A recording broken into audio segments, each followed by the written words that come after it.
नमस्कार, स्वागत है आप सभी का IT नाउ स्वदेश की खास पेशकश कल की तैयारी में। मैं हूं आपके साथ प्रशांत पांडे। इस शो में आज के बाजार के हिसाब से हम करवाते हैं आपके कल की खास तैयारी। खास स्टॉक्स और सेक्टर पर हमारी नजर होती है, खास सेगमेंट भी हम आपके लिए लेकर आते हैं। और ये शो दरअसल आपका शो है, आप दर्शकों का शो है। आपकी बहुत जो ज़्यादा शंकाएं हैं और क्वेरीज हैं उसका समाधान हमारे मार्केट के दिग्गज एक्सपर्ट करते हैं। आपको बता दें, इस शो में जुड़ने के लिए बड़ा ही आसान सा तरीका है। आपको करना कुछ नहीं है, आपको अपने सवाल हम तक पहुंचाने के लिए व्हाट्सएप नंबर 9136934056 इस पे अपने सवाल भेजने हैं। अपना और अपने शहर का नाम जरूर लिखिए।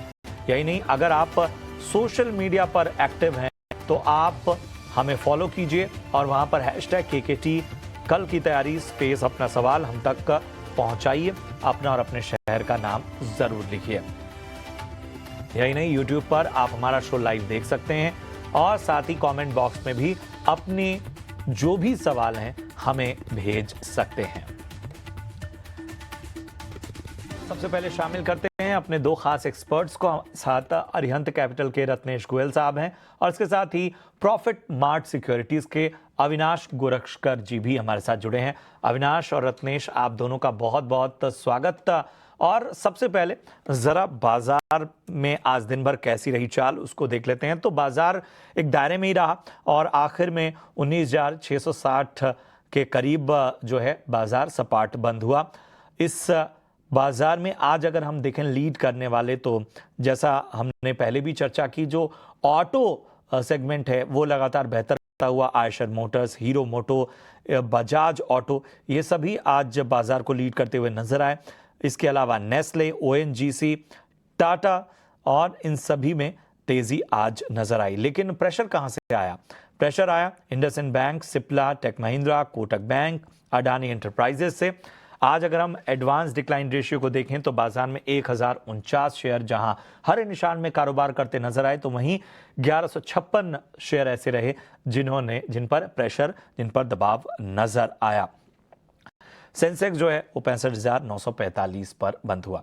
चलिए बाजार पर एक राय ले लेते हैं और चलते हैं। रत्नेश जी, सबसे पहले आपके पास बाजार में जो स्थितियां अभी हैं उन सब के बीच में अब आने वाले वक्त में बाजार को किस तरह से देखा जाए, उसका आकलन किस तरह से किया जाए? सभी दर्शकों को नमस्कार।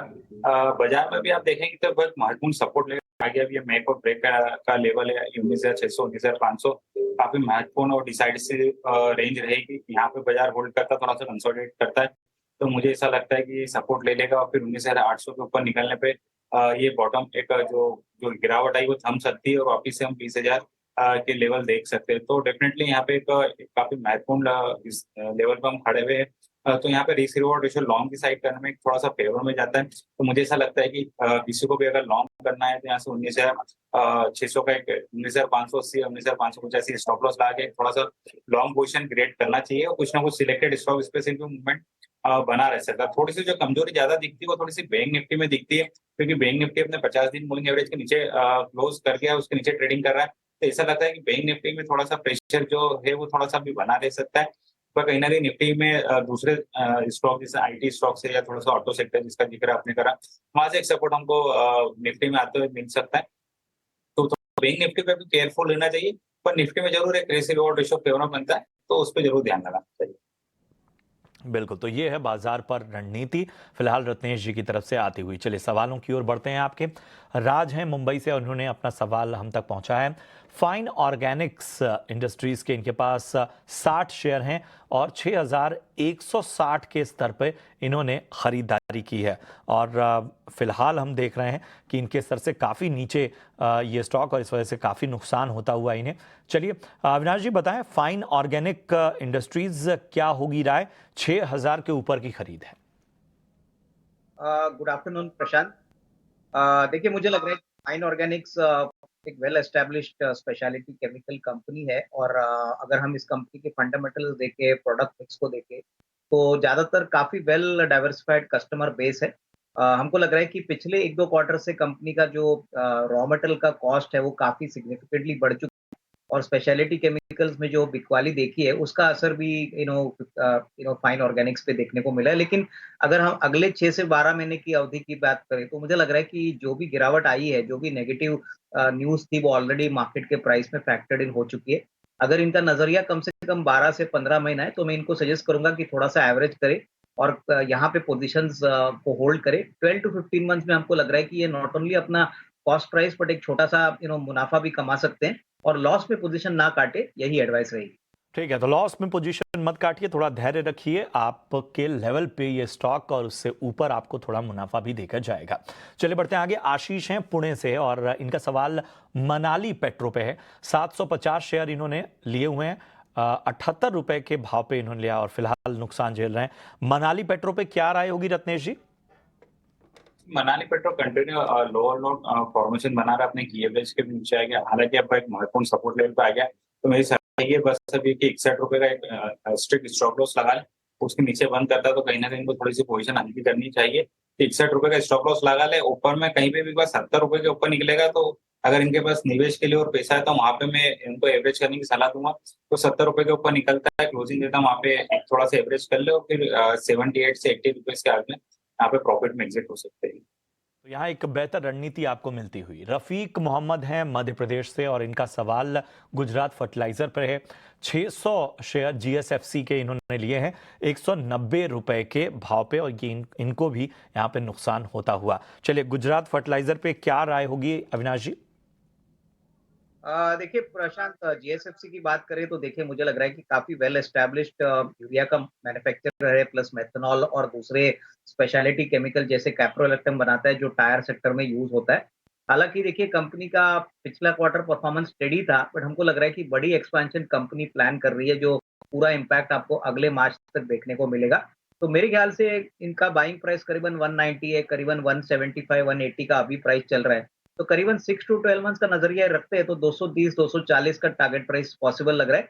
तो यहाँ पे होल्ड करने की राय रहेगी। मेरे ख्याल से थोड़ा स्लो मूवर जरूर है, बट 6 टू 12 मंथ्स अगर कोई होल्ड करता है तो मेरे ख्याल से 235-240 का टारगेट प्राइस के लिए यहाँ पे होल्ड। ठीक है, तो लंबा नजरिया 6 महीने से 1 साल तक का रखिए। यहाँ 200 के ऊपर के लक्ष्य आपको मिलेंगे। साहू हैं उड़ीसा से और इन्होंने कैस्ट्रल इंडिया पे अपना सवाल हम तक पहुंचाया है।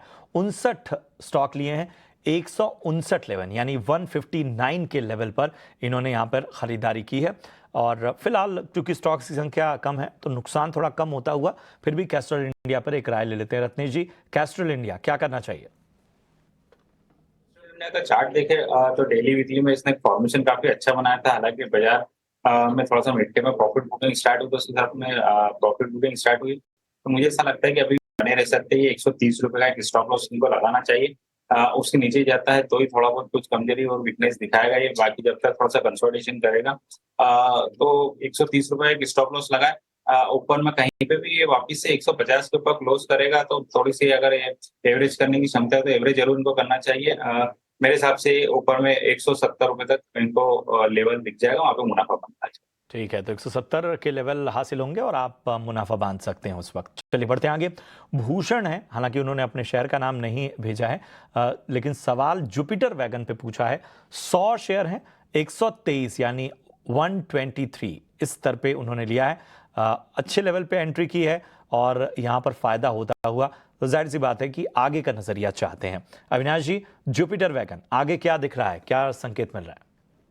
पहले तो प्रशांत, उस इन्वेस्टर को मैं कांग्रेचुलेट करूंगा, बहुत ही अच्छे लेवल पे इन्होंने अच्छा शेयर खरीदा है। Jupiter wagon largely commercial vehicle sector के लिए फिट आउट बॉडीज बनाती है और रेलवेज के लिए वैगन बनाती है।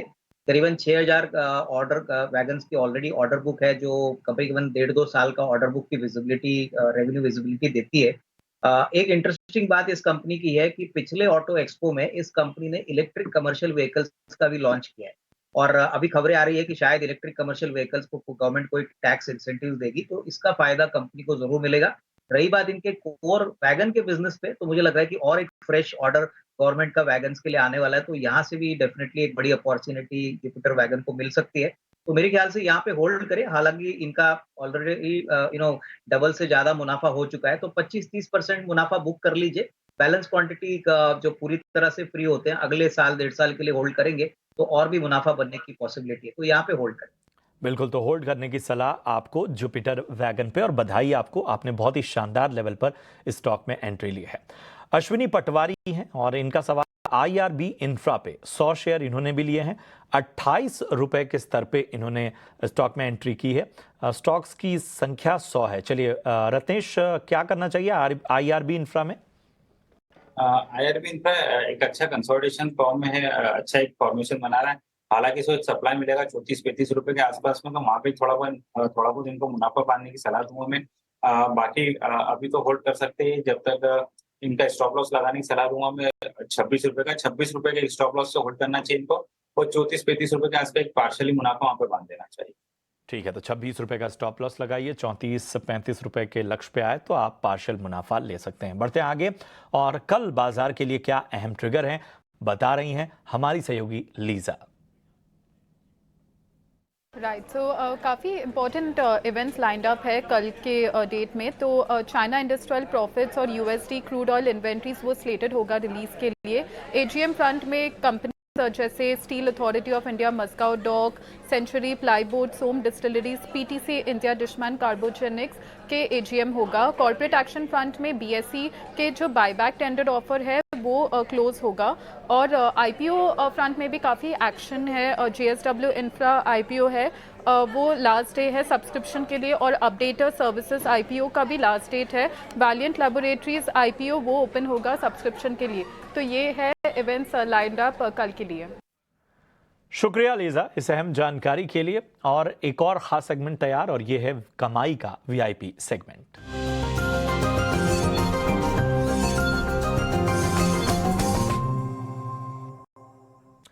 सबसे पहले अविनाश जी, मैं आपका रुख करूंगा, बताइए आज आपका फोकस कहाँ है?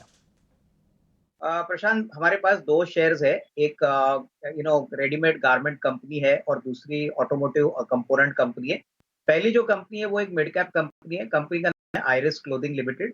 ये 2004 में इनकॉर्पोरेट हुई थी और कलकत्ता बेस्ड कंपनी है, और किड्स अपैरल में बहुत बड़ा इनफैक्ट इनका ब्रांड है। कंपनी का ब्रांड डोरेमा है, और काफी अच्छे नंबर्स पिछले 2-3 साल से कंपनी ने रिकॉर्ड किए हैं। पिछले साल 125 करोड़ के रेवेन्यू पे करीबन 8-8.5 करोड़ का प्रॉफिट कंपनी ने कमाया है। लेकिन हमको लग रहा है कि आने वाला साल, दैट इज FY24 में कंपनी की ग्रोथ काफी स्ट्रांग रहेगी, ऑलमोस्ट 25-30% की टॉप लाइन ग्रोथ, और कम से कम 14-15 करोड़ का प्रॉफिट FY24 के लिए आने की संभावना है। उसके बाद और एक रिसेंट डेवलपमेंट जो हुआ है वो ये कि इन्होंने डिज्नी के साथ एक टाई अप किया है, जिससे वो उनके जो कार्टून कैरेक्टर्स है वो उनके गारमेंट्स पे यूज कर सकते हैं। काफी बड़ी एक्सपोर्ट पॉसिबिलिटीज भी ओपन हो चुकी है। कंपनी करीबन 26 स्टेट में अपना माल बेचती है, 150 डिस्ट्रीब्यूटर है। तो हमको लग रहा है कि करीबन 12 से 15 महीने की अवधि अगर कोई रखता है तो करीबन 106 का टारगेट प्राइस पॉसिबल है। करंट प्राइस करीबन 74 है। और दूसरी कंपनी जो हमने आपके चैनल पे पहले भी कही, उसका नाम है अमरा राजा बैटरीज। ये बेसिकली ऑटो और as well as industrial segments को बैटरी सप्लाई करती है। ज्यादातर इंडस्ट्रियल सेगमेंट्स इनके रेलवेज, डेटा सेंटर्स जैसे कस्टमर्स है। और सबसे बड़ी बात, कंपनी बिल्कुल कर्जा मुक्त है। कंपनी के पास काफी कैश है, और इलेक्ट्रिक व्हीकल चार्जर्स और लिथियम बैटरीज में उतर रही है। अगले 1.5-2 साल में ये प्रोडक्ट्स मार्केट्स में अवेलेबल होंगे। जिस प्रकार का सेगमेंट ग्रोथ ऑटोमोटिव सेक्टर में दिख रहा है, हमको लग रहा है कि प्रशांत यहाँ से भी अच्छी ग्रोथ आएगी। करीबन 750 का टारगेट प्राइस लेके आपको अगले 12-15 महीने में यहाँ पे निवेश करना है। तो ये दो स्टॉक्स मेरी तरफ से। ठीक है, तो अविनाश जी की राय में आइरिस क्लोथिंग यहाँ पर 105 रुपए के लक्ष्य के लिए अगले एक साल में आपको ये लक्ष्य हासिल हो जाएंगे, और अमरा राजा जो 642 का यहाँ पर इस वक्त ये ट्रेड कर रही है, यहाँ पर 750 तक के लक्ष्य अगले 1 से 1.5 साल में आपको हासिल हो जाएंगे। चलिए रत्नेश जी, आपका रुख करते हैं, बताइए आपकी वीआईपी पिक कौन सी है? मेरे भी दो बाय कॉल रहेंगे। एक मिड कैप से रहेगा एस्ट्रा माइक्रो, डिफेंस की कंपनी। हालांकि पूरे डिफेंस सेक्टर में हमें अच्छी एक्टिविटी देखने को मिली। अभी एस्ट्रा माइक्रो में बहुत टाइम से कंसोलिडेशन चल रहा था, काफी अच्छी वॉल्यूम एक्टिविटी हमने देखने को मिली सितंबर महीने में। उसके बाद में वापस से कंसोलिडेशन देखने को मिला। मुझे ऐसा लगता है कि एस्ट्रा माइक्रो में फ्रेश ब्रेकआउट आ चुका है। 410 रुपए का स्टॉप लॉस लगाएंगे, और 460 रुपए का टारगेट मुझे आने वाले दिनों में दिखता है। सेकेंड है हीरो मोटो। हीरो मोटो में भी काफी अच्छा एक कंसोलिडेशन चल रहा है। आज के सत्र में काफी अच्छी हमको वॉल्यूम एक्टिविटी के साथ साथ में एक अच्छा ब्रेकआउट देखने को मिला। तो मुझे ऐसा लगता है कि हीरो मोटो में बहुत ही जल्द हमको एक ब्रेकआउट देखने को मिला है। काफी अच्छा लेवल है खरीदने का। यहाँ पे 2990 रुपए का स्टॉप लॉस लगाएंगे, 3080 रुपए का टारगेट दिखते हैं। ठीक है। सर एक बार एस्ट्रा माइक्रो का फिर से लक्ष्य बता देंगे? एस्ट्रा माइक्रो का 410 रुपए का स्टॉप लॉस और 460 रुपए का टारगेट। ठीक है, अभी फिलहाल 432 पर एस्ट्रा माइक्रो जो है वो ट्रेड करता हुआ, और इसके साथ ही हीरो मोटो में 3080 तक के लक्ष्य आपको हासिल हो सकते हैं। चलिए एक बार फिर बढ़ते हैं अपने सवालों की ओर। रूप कुमार हैं उत्तर प्रदेश से, और वैसे उनका सवाल गुजरात फर्टिलाइजर पे भी है, उस पे तो हमने आपको राय दे दी, उस पे एक्सपर्ट का बुलिश नजरिया था। लेकिन एक जो इस वक्त स्टॉक है, दूसरा स्टॉक उनका सवाल, उस पे राय ले लेते हैं।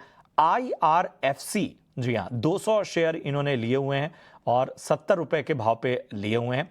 फिलहाल मुनाफा होता हुआ इनके लक्ष्य थोड़ा ही ऊपर ये स्टॉक इस वक्त है। अविनाश जी, IRFC आगे के लिए क्या नजरिया बन रहा है? 70 रुपए की खरीद है। देखिए प्रशांत, मुझे लग रहा है कि कंपनी तो काफी बढ़िया है। जैसे IRFC का मेन काम है कि रेलवेज का जो भी कैपेक्स होता है उसमें लीज फाइनेंस IRFC प्रोवाइड करती है। करीबन 35-40% रेलवे का जो भी कैपेक्स होता है हर साल वो IRFC से आता है। अभी इन्होंने शेयर तो अच्छा खरीदा है लेकिन थोड़ी सी ऊपरी लेवल पे खरीदा है, तो अगर इनका नजरिया कम से कम साल 1.5 साल का है तो ही यहाँ पे एक अच्छा रिस्क रिवॉर्ड बन सकता है। तो इन्होंने 70 में लिया है, करीबन 75 का रेट है, तो मेरे ख्याल से 12 to 15 मंथ्स का टाइम फ्रेम अगर ये रखते हैं तो अच्छी खासी कमाई यहाँ पे हो सकती है। तो थोड़ा सा लंबा नजरिया रख के यहाँ पे होल्ड करें। ठीक है, तो यहाँ पर लंबे नजरिए के साथ होल्ड करने की सलाह। आलोक कुमार हैं बिहार से, और इनका सवाल सुजलॉन पर है। 1000 शेयर इनके पास हैं सुजलॉन के, और 25.5 रुपए पे इन्होंने ये स्टॉक खरीदा हुआ है। रत्नेश जी, सुजलॉन पे क्या नजरिया बन रहा है? सुजलॉन में कंटिन्यू हायर फॉर्मेशन हमको देखने को मिल रहा है और अपने की एवरेजेस के साथ में ट्रेड कर रहा है। इनकी खरीदी के आसपास में तो मैं सलाह दूंगा कि स्टॉप लॉस लगा के अभी होल्ड कर सकते हैं। स्टॉप लॉस रहेगा इनका 23.50 का। एक बार ही कहीं पे भी 27 रुपए के ऊपर निकलता फ्रेश ब्रेकआउट इनको देखने को मिलेगा, और जो लेवल वापस से हमको आते हुए दिखेंगे, टारगेट आते हुए दिखेंगे, वो करीब 35 रुपए के दिखेंगे। तो वहां तक ये वेट कर सकते हो, वहां पे सुजलॉन पे 35 रुपए के लक्ष्य के लिए यहां पर आपको राय मिलती हुई। राजीव हैं गुजरात से, और इनका सवाल इंडिगो पे है। 100 शेयर इन्होंने लिए हुए हैं, 2424 के स्तर पे इन्होंने इंडिगो का ये स्टॉक का परचेज किया हुआ है। फिलहाल इनके भाव के आसपास ही है। अविनाश जी, इंडिगो में क्या करना चाहिए? मेरे ख्याल से देखिए, अगर इनका नजरिया 12 से 15 महीना है तो एयरलाइन स्पेस में इंडिगो मार्केट लीडर है। और एक ही चिंता है कि क्रूड के प्राइसेस बढ़ रहे हैं। अगर क्रूड $95 के ऊपर जाता है तो नियर टर्म में मार्जिन पे प्रेशर आएगा, बट अदरवाइज एयरलाइन मार्केट बहुत तेजी से बढ़ रहा है और इसका पूरा फायदा इंडिगो को मिलना चाहिए। मेरे ख्याल से नजरिया 12 से 15 महीने रख के यहाँ पे होल्ड करें। 12 से 15 महीने का नजरिया रखिए और होल्ड करने की सलाह। बहुत बहुत शुक्रिया करेंगे अविनाश जी, और इसके साथ ही रत्नेश, आपका भी बहुत बहुत धन्यवाद खास विश्लेषण के लिए। हमारे जो दर्शक हैं, आम इन्वेस्टर हैं, उनकी तमाम शंकाओं के समाधान के लिए आप दोनों का बहुत बहुत धन्यवाद। फिलहाल कल की तैयारी की पूरी टीम को दीजिए इजाजत। आप देखते रहिए ET नाउ स्वदेश। नमस्कार।